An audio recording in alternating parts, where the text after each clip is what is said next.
Welcome to another episode of Show Me Comics, where people show us their comics and you listen. I'm Ty. I'm Arthur. Yeah, so we're going to start off with two truths and one lie, even though we have an amazing guest, Mike Becker, today. Very excited to talk to him. Yeah, we'll build it up a little bit. Yeah, but yeah, he's super exciting, probably the biggest guest we've had here yet. And but yeah, without further ado. All right, lay it on me. All right. So, Deadpool. We watched Deadpool a few days ago. Deadpool 3. That instantly my dates first this one. episode. Well, that's yeah. But Deadpool, going to the Deadpool at AMC cost me about $57. Wow. Yeah. So that's yeah. Okay. So topical one, of course. Mm-hmm. Here's a recent one. I permanently lost one of my $30 Jonathan Hickman trades that I've been bringing to work. Oh no. And then the last one I'm going to do, I spilled water as soon as I got the X-Men poster I've been waiting for. So actually, yeah, that's basically it. I've been waiting for this X-Men poster by Ryan Stegman for a while, and then I got it home, and then I immediately spilled a little bit of water on it. So that was super cool. Well, I'm gonna go. Yeah, Well, I think that one was definitely true, just by how passionate you sound about it. that's fair. Um. Hmm. So it's either between Deadpool cost me about $57 or I permanently lost one of my $30 Jonathan Hickman trades. Yeah. So it was. Let me think. It was $15 for the ticket, and then that pizza was another $10, and then the drink, the first drink you got, that one was 20. Yeah, Arthur and I we got the Deadpool and Wolverine mixed drinks. Of course, I got Deadpool. I liked mine a lot. Yeah, mine was really good. And then you got that twisted tea. So yeah, I think that's true. Is that your final answer? Yeah, I can't think how you would lose a trade at work unless Yeah, no, they could I have didn't stole it. lose. I didn't lose the trade. I think Shannon, our store director, put it in the lost and found. Oh So I wow. found it, but I was like, "Where is it?" For like a whole day. I was like, "Oh my god!" I was like one issue away from finishing this trade, and I really don't want to have to like go online and figure out which issue it is. Damn. So yeah, no, but I found it, so we're all That's good. good. Was it one of the ones you just got? Yeah, it was. Damn. But back to Deadpool 3 a bit. It's funny because I think I'm a little afraid what we would have done with our money if they had the Deadpool bucket, the popcorn bucket, because that thing was $40, and I feel like both of us would have bought it. Well, see, I was fully prepared to go in there and buy um as many as I could for the toy store that I work at. So Uh, really? Is that what he wanted you to do? well, I offered. He was like, "If they have them, yeah, sure, grab a couple. We'll throw them out and see." And I'm like, "Dude, people are selling them. Like Yeah. already, Are you people are kidding? That selling them would for crazy." if you got 5 or 3 for him, I think it would be all over the internet Yeah. that he has them. Well, dude, I saw posts on Instagram of people like, "Hey, man, get them while you can, sell them up." Like, and this dude was taking videos on his couch of just like piles and piles of them, like multiple people. And I'm like, they had to have like worked at AMC or something, or I Right, or don't had a know. friend. Right. Like, that's probably why there wasn't any like just scalpers It was the immediately. day. It was like the day after as the day this movie came out. I know they do a showing before, like the day before usually, Yeah. but yeah, we came one day after and Dude, it was all gone. people And were you saying, called before we even went. dude, people were saying that they were gone like the day of on Friday, and that's what I'm saying. Like people had like It was the day of. they need to limit that shit to like one per person. That was Yeah. like I don't even want it that bad. After I was like I Well, found out they yeah. didn't have them, I was like, all right, that's fine. There's other stuff I could have spent that money on, which is fine. But For me, it was actually more of a relief because I was like, oh, I'm not gonna. First of all, like I said, I spent $57 at the right, movie theater because I also bought a twisted tea. and that was like $11. So it's like Yeah. I would have spent $100 at the movie theater easy Well, I'll tell you if what, Ty, I had done that. you can get a 3D printed version, like shrunk down if you Yeah. really, really want.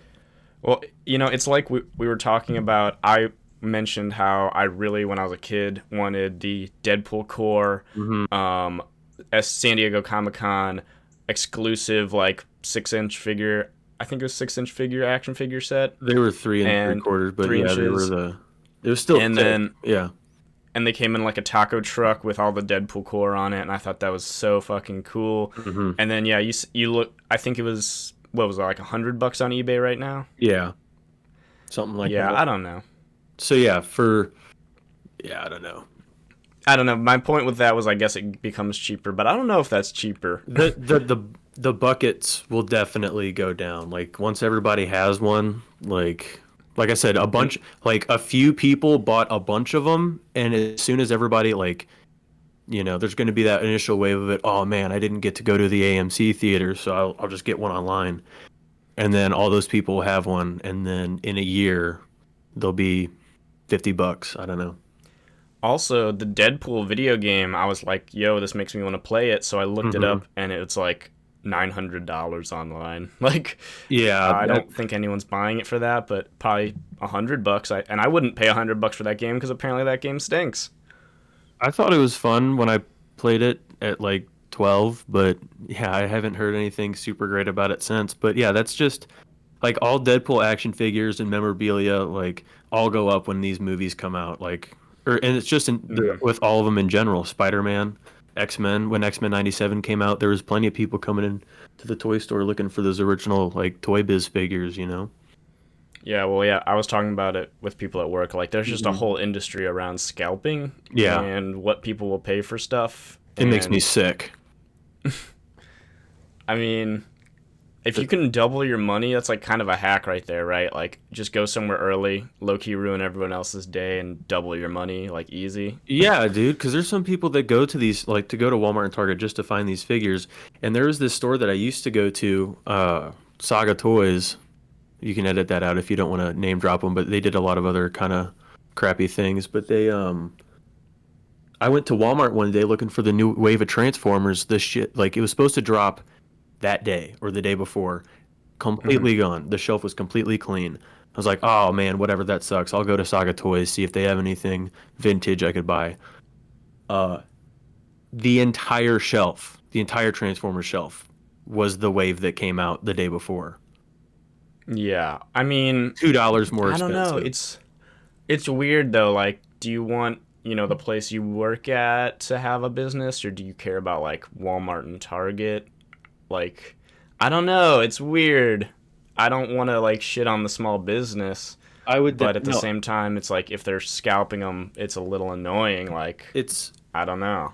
yeah, No it's right answer kind of situation. I would much rather support a small business when the small businesses uh are doing moral practices. I mean, I'm not going to say that's necessarily immoral, but that is just a shitty thing to do, I think, especially when you're charging $2 more.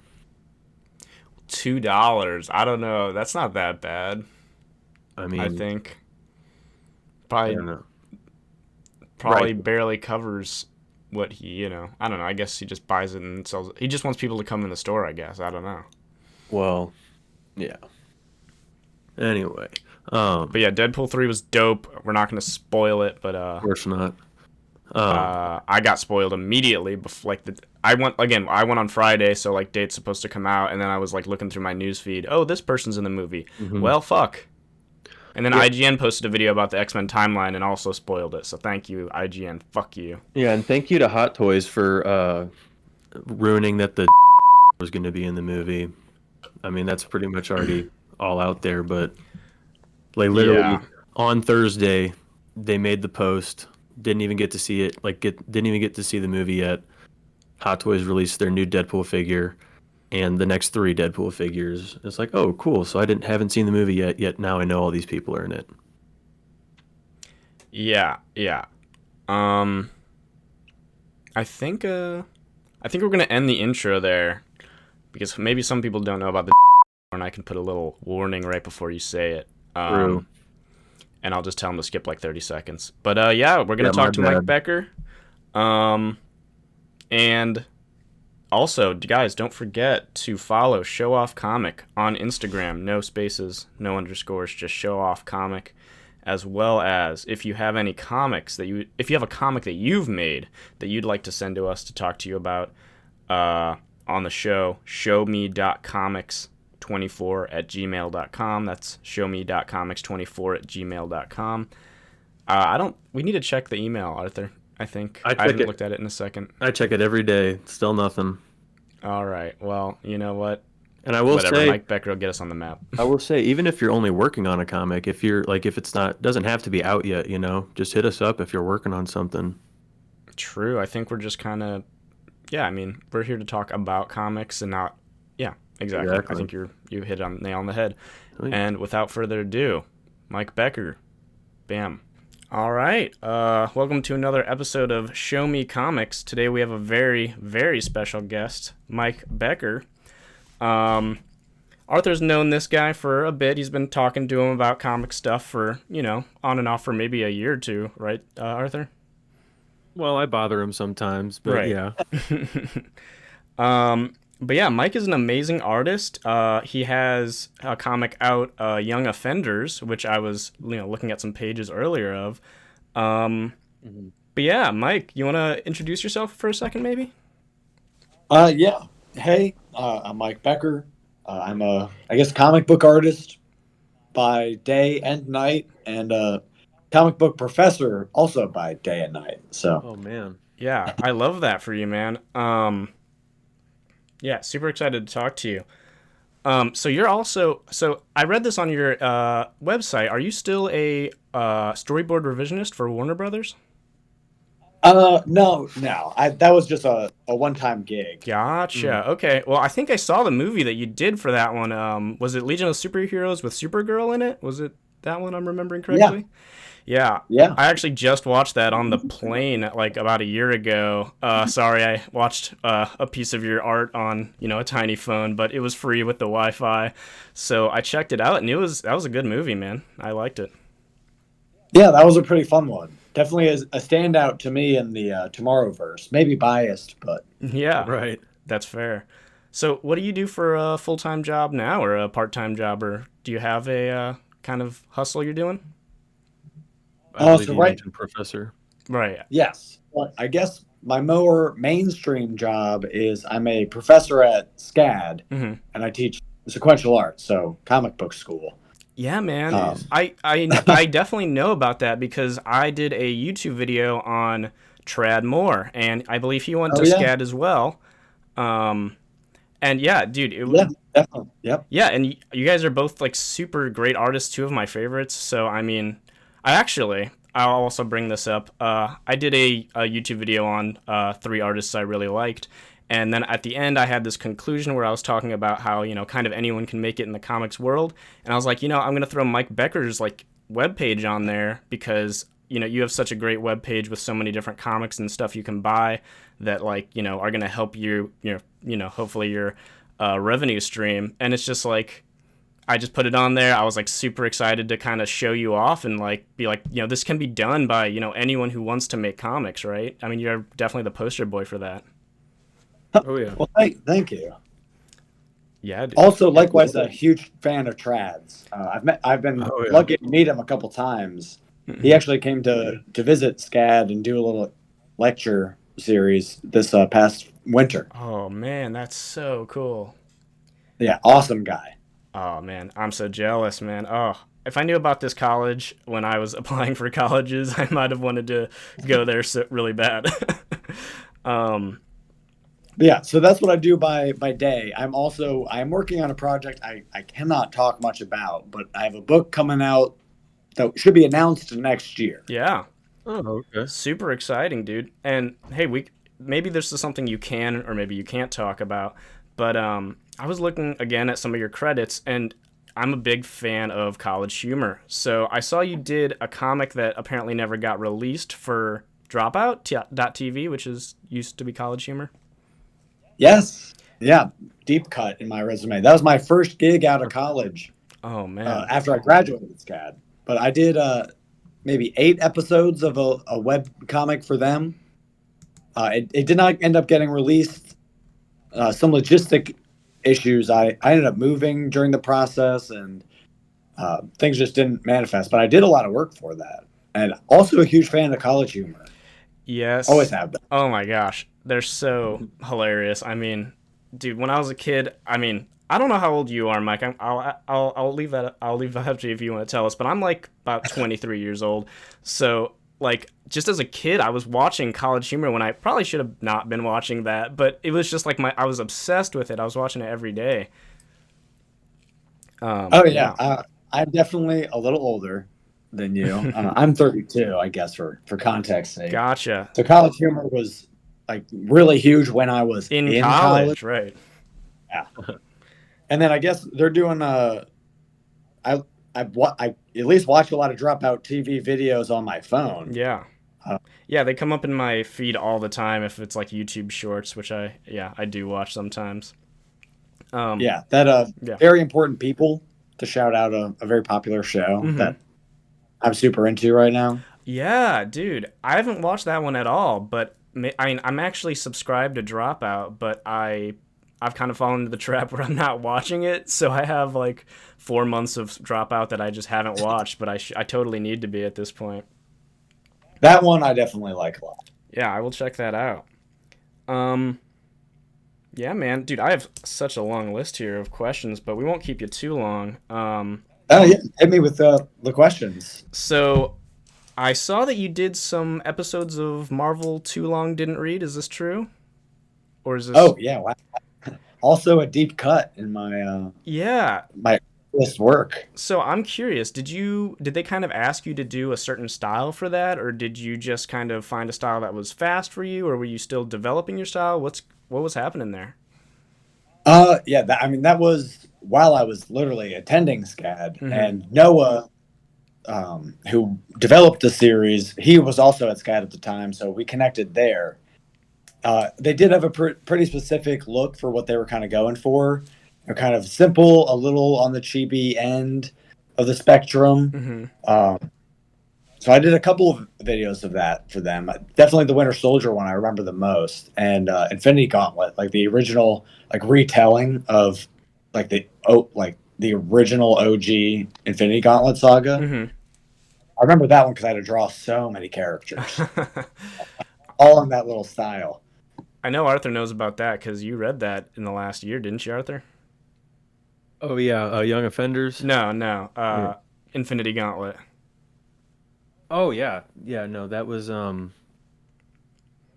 really good read. That was I read it. I read that, and then read Crisis on Infinite Earths right after, and it's just Yeah, one is so much more. that's a lot of One is so characters. much. Yeah, one is way more entertaining than the other. I'm more of a DC guy, but Infinity Gauntlet definitely has a little bit above on that. You know. Dude, In Interesting. my opinion. yeah, dude. Oh man. Um yeah, we can talk a little bit more about Marvel here because I was reading in one of your interviews that you, Mike, apparently you were drawing, so you were trying to advertise basically your comic Young Offenders, and you said that you basically went on your Instagram and you started posting redesigns of X-Men over time, and you said you ended up doing over 50 X-Men redesigns, which I just thought that's a super interesting story because, sometimes you have to kind of do some creative project that's not completely unrelated, but a little bit unrelated to what you're doing to actually advertise the thing you're doing on the side and trying to make money off of. So, yeah, I wonder if you have any thoughts on that. Oh yeah. So that was the third Kickstarter we did for Young Offenders, which collected the 3 issues that Mark, Jody, and I did. Mark Stack, Jody Troutman. Mm-hmm. We did 2 Kickstarters before that, and this one collected the whole thing into a trade paperback collection. Mm-hmm. And while the campaign was going, I did get into the X-Men. It wasn't explicitly intentional to promote the Kickstarter, but it did kind of become that after a time. Right. Just because X-Men way more popular than my original characters who no one knows. Yeah, plus you So can it poke was- the algorithm there. Exactly. So it definitely hit the algorithm. People found my profile a lot more through that, which was really cool. And I always have a lot of fun drawing the X-Men. Um, and it was really cool to explore like some of the deeper cut X-Men that people don't usually draw. I mean, everyone loves Storm and Nightcrawler Mm-hmm. and Gambit, but drawing like the second Thunderbird who has Yeah. no relation to the original, it was like that was the one that I was like, wow, I'm really getting deep into the weeds. But I had found a Wikipedia, I guess, list of the X-Men as they joined in chronological order. Nice. Oh wow. Like, stick to the script. I'll just go through all of them and put my own spin on them. And I had developed kind of a language for their designs through the process. So I kind of just kept applying it to each X-Men and ultimately became a good way to promote the Kickstarter campaign. Just to, be like, oh, hey, you like how I draw these characters you know and love? Come check out the characters that I've created, and here's my own thing. Right. Well, I'm not gonna lie. If I had to guess, I would think that the first thing I saw of yours was probably one of those X-Men posts because I do remember those, and I can't remember anything else of yours I saw like prior to that. So that might have made me a fan of you, actually. Yeah, I The think that oh was one of my sorry. big. Oh, yeah, that was one of my big, I guess, viral moments. Mm-hmm. Early. Absolutely. I was gonna Yeah. Go say, ahead. yeah, I saw before the X-Men stuff, you were doing the like your redesign for characters was what brought me to your page in the first place. But I think the first one I saw was the a Spider-Man that you did that seemed somewhat Ben 10 themed. He had like a little Omnitrix on his chest. I've seen you do a couple Ben 10s recently, but in particular the Teen Titans and the Fantastic Four redesigns that you've done are particularly my favorites, especially Raven. That one was really good. Thank you. Yeah, the Spider-Man. It's funny how many people make the Ben 10 connection because of Right. the green symbol. It wasn't intentional. It comes from like the shape of a Black Widow Right. spider. Oh, Uh, gotcha. but I made it green and radioactive, and it just also looks like the Omnitrix logo. But I do seem to have a huge Ben 10 fan base who follow. And so for Christmas this year, that was my design challenge. I did the original Ben 10 aliens, which was a ton of fun. Yeah, I and what a I gift it did, was. I appreciated those a lot.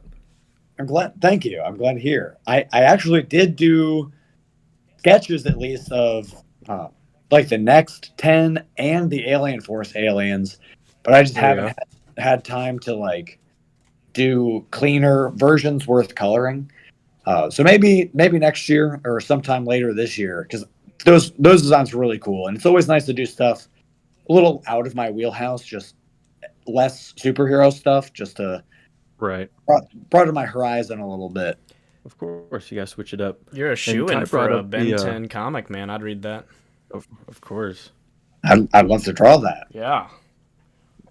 But Ty did bring up the Young Offenders trade earlier. I think you've also brought that up. But that was what I think I first messaged you for was because I had missed the Kickstarter date to actually get one, and I just hit you up randomly. I was like, man, I would really love a copy of that. And you not only did you send one, but you signed it too, and that was really cool. And I'm very glad to have that. And I really, really, really enjoyed Young Offenders, particularly the Lark and WizKid. Oh, Definitely the thank two you. stand out. Also, the pitch for that was so good. I was reading one of your interviews, and you said the pitch super eloquently. Do you want to describe what Young Offenders is about, really quick? Yeah, my pitch for Young Offenders is it's a group of like rebel teenage superheroes who take over for the old guard when they disappear in a crisis. Um, so it's I think a theme we really embraced was a new generation really take the old guys off of the table. They're done, and let these new heroes really fill in their shoes in their own way. A lot of the kind of overarching narrative of Young Offenders is really breaking old cycles. They reject the offer to work for ACT, our equivalent of like Shield, Mm-hmm. which is kind of Right. a government-run superhero program, and they're like, "No, we're not gonna work for you guys." And they even break a cycle of death and rebirth when they're battling the Seven Death, one of the Aztec or Mayan gods of death that Oh, we use. sick. Mhm. So that's kind of my overarching pitch of Young Offenders. Yeah, dude. Yeah, Go on, Arthur. and I did not know any of that going in when I first started reading it. Like your pitch, I hadn't read the synopsis or anything. I just saw your art and I needed it. But I won't say anything about the ending of it. But the Lark, both Larks are definitely what I'm looking forward to the most. I noticed that the Lark 2, the one that's leading the young offenders, she's very much, I wouldn't say smarter, but she's, obviously the leader of the group.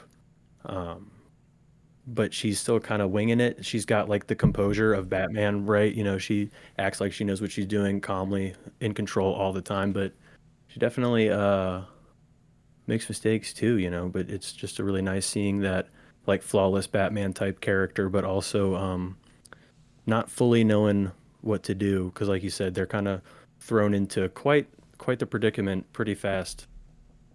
Yeah, their first challenge is pretty intense. But yeah, Lark 2 or Jane Robinson, uh, definitely one of the standout characters for me. I think her design was really fun. Oh yeah. Conceptually, she's kind of like, what if Batgirl was Batman's daughter, and what if Batman was a huge bastard? Oh yeah. So I don't know if I'm allowed to swear on this. You are. Of course. He is Cool, kind hell of yeah. Batman is kind of a bastard when you really think Yeah, about it. yeah. Bruce is a pretty tough cookie, but our version of Batman, with the Lark is a very much a bad dad TM. Just Mark has done a lot of work with the character outside of even working with me. Right. He's done a few follow-up projects with the character, which is really cool to me to see other artists do their take on it. Some really good artists who've like followed in my footsteps and really made the project their own. Maxi Pineley, or I don't know how to. I just know his handle really, Mhm. but Max Right. Maxi Pine LLI Art. To look him up on at least Twitter and Instagram. I will. And yeah, Jane was a really great character because she is like great as the Lark, but terrible at being Jane. Right. She's good in action. That was what she was like really built and trained to do. But she has a lot of baggage. And I think what was really cool about Young Offenders is that we spent some time like in getting in the characters' heads and exploring their dynamics with each other. We only had 3 issues so far, but playing with the contrast, especially in issue 2, between Lark and Shatterproof, was one of my favorite parts of the story because they have such different relationships with their superhero parents and how they view themselves as potential heroes. And it's not, there's only so much space on the page that we really had and explored it with, but Right. it was really cool to really dig into character stuff beyond just like the superhero battles, which is obviously the most fun stuff to draw. But Yeah. I think character wise, those two had such a fun dynamic to me, and I really liked Right. teaming them up and contrasting this like human character with this indestructible character. And they have, Jane is all bite and fight, and she has no powers, so she has to take everything intensely seriously. And Shatterproof has all these superpowers. He's indestructible, but he's not taking it that seriously because he's not interested in following his parents' footsteps. So I thought they had kind of a fun parallel and contrast to both of them. So when they, in the final issue, having them go through their part of the final battle together, that was really important to me to show. Right. And I mean, for a 4 issue trade, there's some pretty hefty issues. Like you said, you definitely fit a lot of there's a lot of action, but a lot of character interaction, which I really appreciate. Just those little moments, which yeah, I mean, it's still fast paced, but you do get those nice little moments with just the characters. Yeah, thank you. I think a lot of that. I think the second issue is maybe the platonic ideal of Mark and I's original vision. Hmm. A lot of the character dynamic stuff, that's a lot of him. to give him the credit he deserves, because I think he really cares about investigating the psychology of the characters and those relationships. And I think that was something I feel like I really learned from Mark, was how to, it's not that it isn't all just fights and spectacle, and how to really take these characters seriously. Of course. Yeah. Hey, Mike, did you color this book as well, or was that someone else?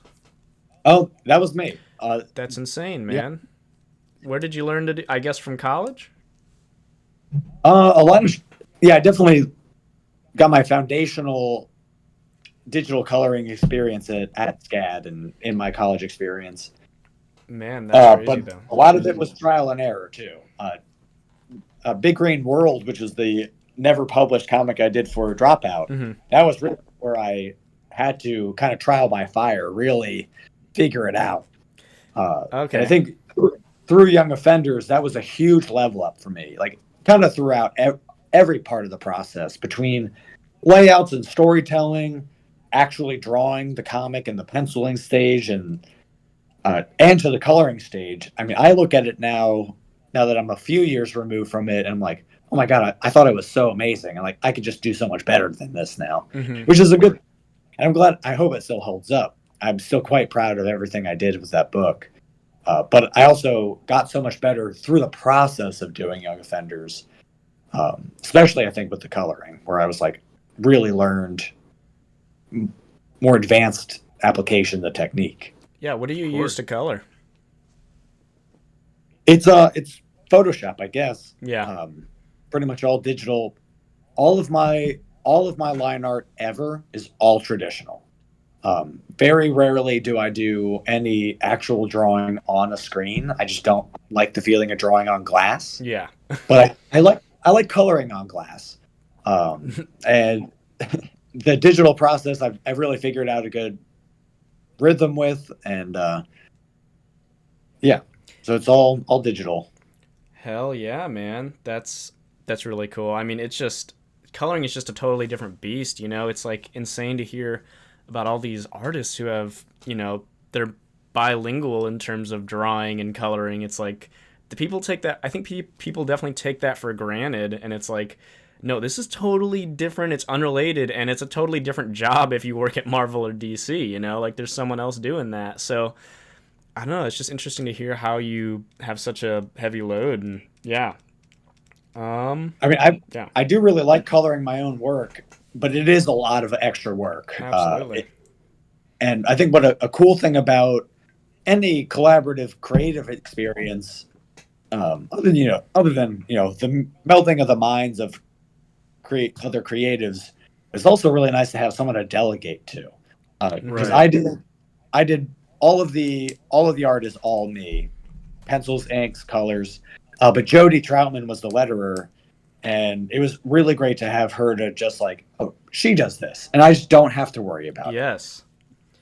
And even so, the project I can't really speak too much about. I have a colorist for that, and they asked if I wanted to color it, and part of me really did, but it would just have taken so much more time and money. And I actually got a friend of mine. I don't know. I have to keep this project pretty undercover. I spoke to my editor about it today, so I won't say too much about it. Yeah. But I did get a very talented friend of mine on the book, and it's been cool to see, his interpretation of my work, and he makes choices that really surprise me, and like, wow, that's not at all what I would have done. In some ways, where I'm like, hey, that's not what I thought, Right. but a lot in like, wow, that's like something I never would have thought about. And he's really bringing his own flavor to the book too. So it's cool to work with other artists. And I like doing color work for other artists too. A friend of mine, John Golden, I've done some color work for him. I think it's coming out to print sometime next year. I'll post about it eventually. Yeah. You got to wear a lot of hats as an artist. Yeah. Like, it's, especially when you're starting out, your specialty kind of comes over time. But then it's important to also, and this is something I don't think I've even learned yet, to just walk away and like know when it's your time to let someone else step in and pick up your slack. I do YouTube video essays, and I couldn't imagine ever letting someone else edit them. But at the same time, I've kind of quit doing it because it's just so hard for me to consistently put out videos. So it's like, you just got to learn to put your ego aside a little bit and just let other people, do their thing. And, yeah. I don't know. That's really hard for artists to do sometimes, me included. Yeah, that's a great way to put it. Sometimes you gotta put your ego aside a little bit, and trust that other people can make their own choices, and accept that that's their choice to make. Yeah, it's like comics can be a collaborative process, or they can be a single person process. But I'd rather have multiple people. That's for damn sure. You only do the other one if you have to, I feel like, or you're very dedicated. Yeah, I think that is one of the beautiful things about comics is that it can be both. If you want to do everything, comics is maybe one of the only spaces that you really can. You can be writer, teller, artist. You can do every job. It's a lot of work and a lot of time. But there's also, my favorite comics ever are all collaborative. Most comics really are. Right. And there is something really unique and beautiful about that alchemy between a well-paired writer and artist. Absolutely. And speaking of which, Mike, I'd like to ask you, what have you been reading lately, or have you been consuming any media that isn't comics, or anything, all of the above? What's up? Oh wow, yeah. Comics wise, I do like to go to the store every month to pick up what's new on the shelves and browse. Definitely not a rare choice, but World's Finest by Dan Mora and Mark Waid. Yes. I think just the most excited I've ever been to pick up comics, maybe since I was a kid. Dude. Everything Mora draws is gold, and his output is buck wild to me. Like how much he produces. Yeah. That is A-tier quality. It's intimidating and inspiring at the same time. So have you been reading the latest arc? Oh yeah. All the fifth dimension stuff. Yeah. Yeah. I think I got the latest issue yesterday. I am ashamed to say I flipped through them, but it looks great. I'm super excited. I haven't gotten to the store this week, but I know that one's there waiting for me. Absolutely, man. Oh. Other comics, monthly, I kind of just pick up the mainstream stuff monthly just because it's pretty consistent. So the Jimenez Zdarsky Batman I've been reading. Me too. I'm getting into Absolute Power, letting myself get swept up into a... Yeah, it's only 4 issues, so I'll buy it because that's not horrible. And it's got my guy on there, so... Yeah, Dan Mora. I'll follow him just about anywhere. Been pretty excited by some of the new announcements this week. Indie stuff. I've been recently. I was going to say Headlopper. I don't know if that is even considered indie anymore. It kind of is. I would say it is. Yeah, Andrew McLean's Headlopper, one of my favorites that I've been flipping through again recently. This is not a current series at all, but I recently got a gigantic collection of Jack Kirby's Fourth World. Shit! Thank you. In the printing has it like staggered between the different titles, of course, in its like release order. So it has really blown my mind as a reading experience because I've read Mr. Miracle all the way through, New Gods all the way through. Yep, I just Forever People, but when having them all in conversation with each other with like Jimmy Olsen to like start it off and ground it has reframed the story and given it such a different scope that it's really does feel mythic. We're like, oh, you're getting these little glimpses of all these different areas of this enormous story, and together they work so well. Because I used to joke with my friend Ngozi Ukazu, who just did a BARDA for the young adult imprint I know at DC. What you're talking about. Yeah. Yes, and Ngozi is an amazing cartoonist and storyteller, and we were on the phone a ton during the process of her writing BARDA because we're both crazy Jack Kirby fans, and we like to joke about how the Forever People just doesn't quite hit the same highs as the other series. Yeah. But in context and in conversation with the other books, this is not a Jack Kirby podcast, but here we are. No, I want to hear about it. It kind of works so much better where like they don't really need to be these standout characters because of what they symbolize in this larger narrative.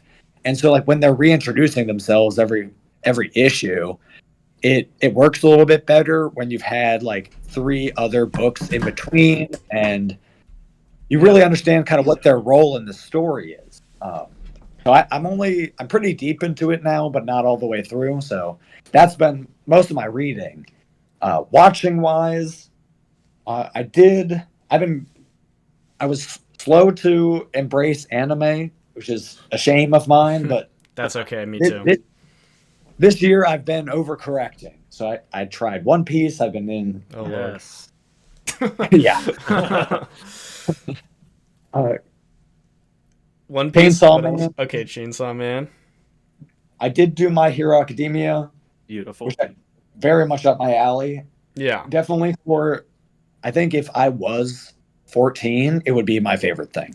Yeah, and it never gets past that, which is what made me sad about that show, is it never really evolves super far past. Like, I want to see Deku as an adult hero is really what I want from that show, but whatever.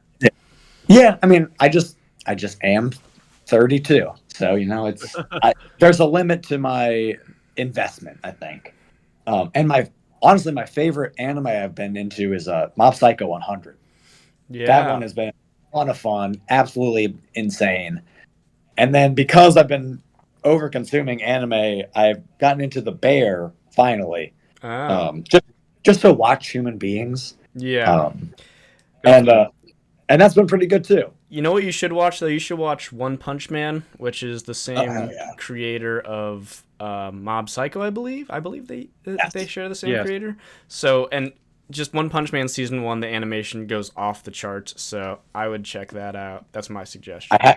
I have seen that a couple years ago. Okay, definitely want to go back to. That one's excellent. Yeah. What about you guys? What are you reading? So I'll be quick. I've been reading this X-Men by Jerry Duggan stuff, and also Avengers by Hickman. Which I'll actually link back to what you were saying earlier with your Fourth World stuff.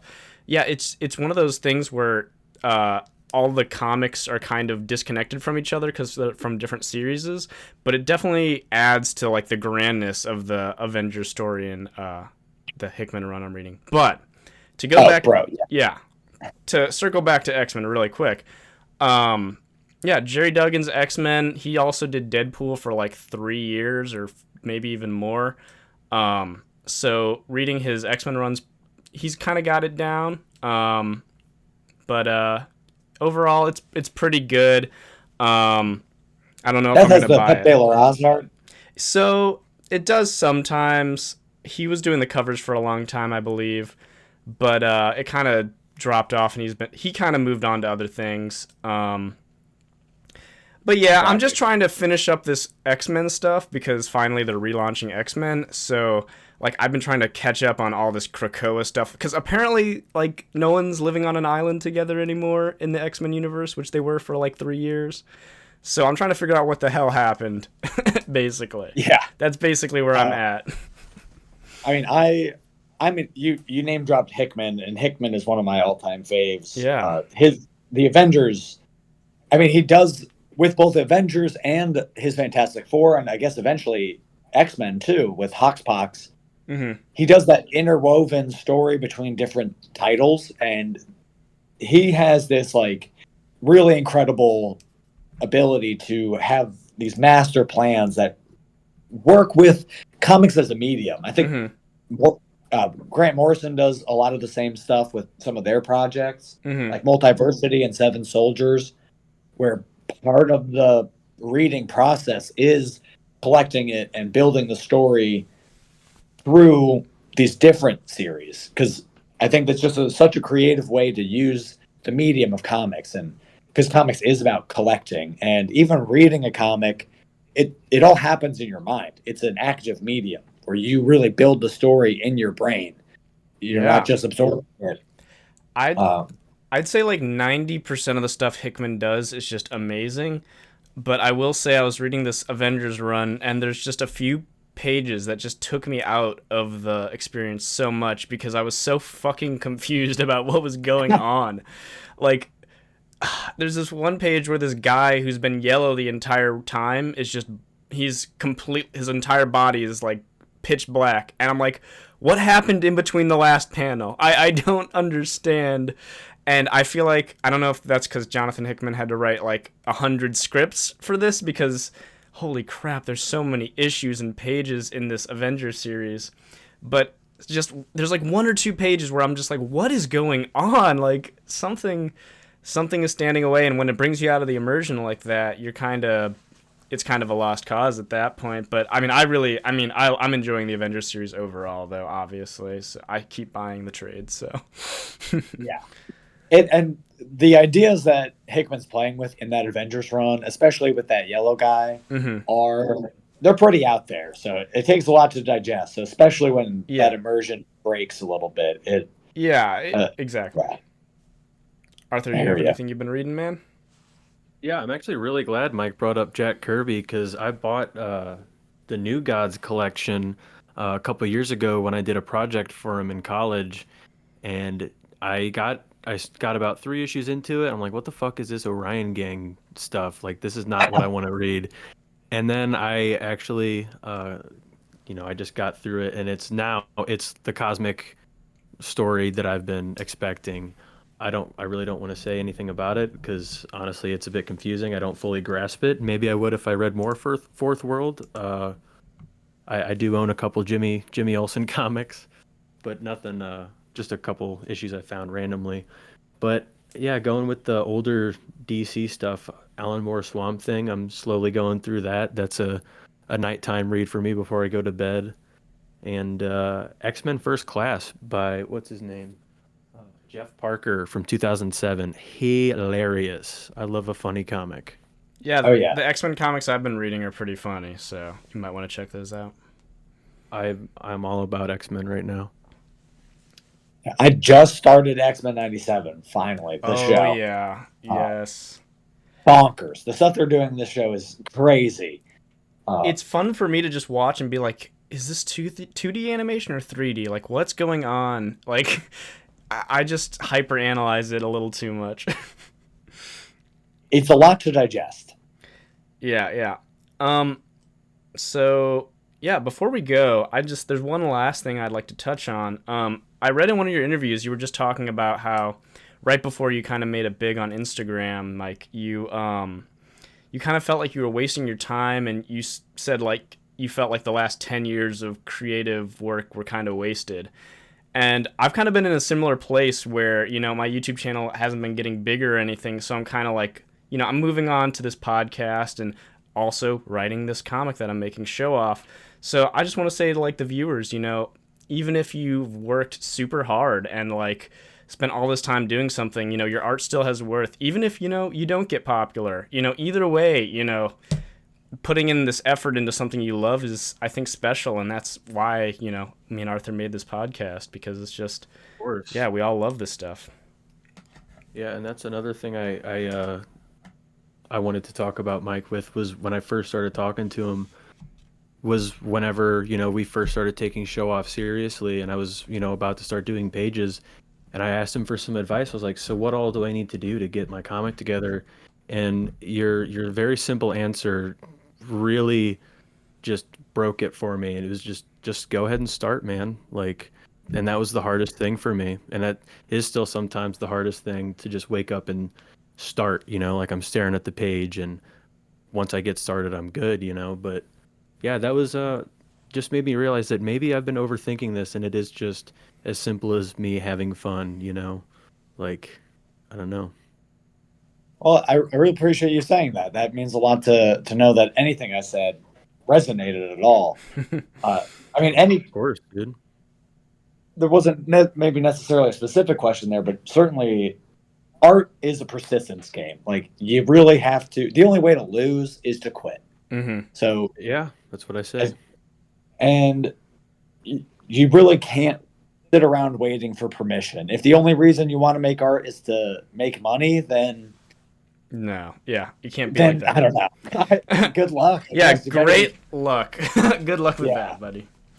Um, But yeah. so yeah, you really do have to kind of give yourself permission to start, and it's not easy. Like a lot of my background is actually through swimming and athletics, and a metaphor I like to use a lot is getting in the pool is the hardest part because it's Right. cold, it's shocking, you're not really. You gotta kind of start before the feeling happens. Mm-hmm. You know, Mhm. like I and it's not easy. Even I get in modes where it is easy and it flows, and every day I have a sick routine, and it's just like it happens when I want it to, and it's like, and it feels like magic, and it's incredibly Of powerful. course. But it doesn't happen every day, and little disruptions can kind of mess up your system and your flow. So I've worked a lot to build systems to kind of activate flow, and sometimes I'll like tell myself I'm doing that, and I'm tricking myself into getting into the mystic flow state where creativity happens, and it's wow, amazing. Yeah. But it's really, you just got to start drawing, and then once you start drawing, then the ideas come. Right. Uh, so some of it is a little bit of curating your space, some of it is just diving into the pool, and Yeah. Yeah. especially these days with AI on the horizon and whatever that's going to look like. Um, Hopefully, not a replacement or a slave, just something that exists. Yeah. Uh, but my ultimate reaction always comes back to it's not going to stop me. I'm going to keep drawing because it can't do what I do. It can do stuff that maybe looks like what I do, but it's not the same. Right. And job wise, I don't know. I can't really speak to what that'll look like overall, but I know a comic book drawn by me by hand is not going to look like anything that could be generated by a prompt. Of course. And that gives me some motivation too, that especially because I work traditionally, and especially almost in reaction to the AI wave, it's so much more about the craft, which wasn't really something I was overly concerned about growing up or even during my school experience. Right. But now that I'm on the other side of the table and really digging into my working professional experience, just my physical product and output and that physical relationship and activity is so much more valuable to me, and hopefully pays off a little bit in the final product, as at least something that looks unique, if not good. Yeah. Of course. Just separate yourself from the AI. Like, don't even think about it if you're an artist. Like, it's not you, and it. That's basically what I would say. Just block it out. Don't even think about it. 100%. It just, and I see a lot of artists who do get quite concerned about it, and I'm not going to tell anyone to shut up Yeah. or how to feel about it, but I think that attitude is very much in line with mine. Like, you can give it that amount of real estate in your brain, but that's not going to do you any favors. So Right. It's just, Right. not threatening me anyway. yeah, it's not. It doesn't have to, you know. Yeah. Exactly. Yeah. And going back really quick to the to what I was talking about a minute ago, like talking to you really early on, it was like yeah, you were very influential for me back then. One of the it was just really cool seeing someone on a more professional level doing what I was trying to do, and it made me think like, what do I need to do to get to there? Like, and it was one of the hardest lessons that I had to learn back then was like compared to the people that I need to compete with, or not necessarily compete, but to do this, I need to, Alongside. before I can get better, I need to understand that I fucking suck. Because I thought I was really good in high school, drawing wise. And then as soon as I started doing comic pages, I was like, this is something completely different. Like, all of the ego that I had in high school was completely gone. I was like, okay, yeah, I don't know anything. I need to start over completely. I need to read books. I need to practice drawing from whatever I can. I need to put the skill that I think I had aside, and try to really create something. Yeah, I really respect that ability to humble yourself and just accept, oh, I got to learn, because Yeah. it's a language, and I And it only learned. gets harder. The more you Yeah, learn, it only gets harder. yeah, real. All right. Well, with that, I think we're going to let you go. It was so nice talking to you, Mike. I think you're the biggest guy we've had on the show so far. For And sure. yeah, dude, I hope you have a good night, man. Thank I you. This really was a ton of appreciate you fun. being on. I'm I'm glad glad you to had Yeah, hear fun, man. that. yeah, it was nice talking about both like fan stuff and the creative stuff too. Yeah, man. Absolutely. And you're Mike Becker 14 on Instagram, right? Yes, All Mike right. Becker 14 on Instagram, Mike J Becker on Twitter. All right. Check him out. So, I guess I will see you guys later. And it was nice talking to you, Mike. Yeah, Yeah, have thank a you great guys night, very man. much. Yeah, you too. See you later. Bye. Bye. See ya.